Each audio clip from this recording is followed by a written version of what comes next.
Friends, ನಾನಿವತ್ತು ಮೈಸೂರಿನ ಕಲಾಮಂದಿರದಲ್ಲಿದ್ದೇನೆ. ಯಾಕಂತೇಳಿದ್ರೆ ಮೈಸೂರಿನ ಗೌತಮ ಶೈಕ್ಷಣಿಕ ಮತ್ತು ಸಾಂಸ್ಕೃತಿಕ ಸೇವಾ ಟ್ರಸ್ಟು ಒಂದು ಒಳ್ಳೆಯ ಕೆಲಸವನ್ನು ಮಾಡ್ತಾ ಇದೆ. ಏನಂತೇಳಿದ್ರೆ ಇವತ್ತಿನ ಯುವ ಸಮುದಾಯ ಡಿಜಿಟಲ್ ಯುಗದತ್ತ ಮುಖ ಮಾಡಿ ಈ ಒಂದು ನಾಡಿನ ಸಾಂಪ್ರದಾಯಿಕ ಕಲೆ, ಜನಪದ ಕಲಾ ಪ್ರಕಾರಗಳನ್ನು ಮರೆಯುತ್ತಿರುವ ಸಂದರ್ಭದಲ್ಲಿ ಈ ಕಾಲೇಜು ವಿದ್ಯಾರ್ಥಿನಿಯರಿಗೆ ಉಚಿತವಾಗಿ 1 ತಿಂಗಳ ಜನಪದ ಕಲಾ ಪ್ರಕಾರಗಳ ತರಬೇತಿ ಶಿಬಿರವನ್ನು ಆಯೋಜನೆ ಮಾಡಿದೆ ಸ್ನೇಹಿತರೆ.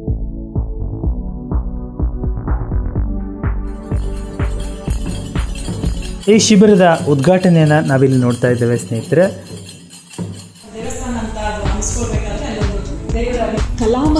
ಈ ಒಂದು ಶಿಬಿರ ವಿದ್ಯಾರ್ಥಿನಿಯರಿಗೆ ಉಚಿತವಾಗಿರುತ್ತೆ.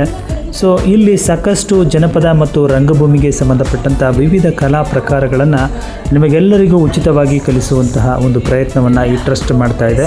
ಸೊ ಆಸಕ್ತರು ಇದರ ಸದುಪಯೋಗವನ್ನು ಪಡಿಸ್ಕೊಳ್ಳಿ ಅಂತ ಹೇಳ್ತಾ, ಇಂಥ ಅಧಿಕಾರಿಗಳ ಸಂಖ್ಯೆ ಹೆಚ್ಚಾಗಬೇಕಾಗಿದೆ. ಯಾವುದೇ ಹಮ್ಮು ಇಲ್ಲದೆ ನಾನು ರಾಜ್ಯ ಮಟ್ಟದ ಅಧಿಕಾರಿಗಳು ಸಾಮಾನ್ಯರಲ್ಲಿ ಕುಳಿತುಕೊಂಡು ಬನ್ನಿ ಈ ಟ್ರಸ್ಟಿನ ಅಧ್ಯಕ್ಷರು ಈ ಒಂದು ಶಿಬಿರದ ಬಗ್ಗೆ ಮಾತನಾಡಿದರೆ ಕೇಳೋಣ. ಎಲ್ರಿಗೂ ನಮಸ್ಕಾರ. ನಾನು ನಿಮ್ಮ ಕೃಷ್ಣಮೂರ್ತಿ ತಲಕಾಡು ಮಾತಾಡ್ತಾ ಇದ್ದೀನಿ. ನಮ್ಮ ಗೌತಮ ಟ್ರಸ್ಟ್ ವತಿಯಿಂದ ಇವತ್ತು ಅಂದ್ರೆ ಆಗಸ್ಟ್ 18ನೇ ತಾರೀಕು ಜನಪದ ಮತ್ತು ರಂಗ ತರಬೇತಿ ಶಿಬಿರ ಉದ್ಘಾಟನೆ ಆಗಿದೆ. ಸುಮಾರು ಈಗ 70 ಜನ ವಿದ್ಯಾರ್ಥಿಗಳು ಎನ್ರೋಲ್ ಆಗಿದ್ದಾರೆ. ಇನ್ನು 30 ಜನ ವಿದ್ಯಾರ್ಥಿಗಳು ಬರಬಹುದು.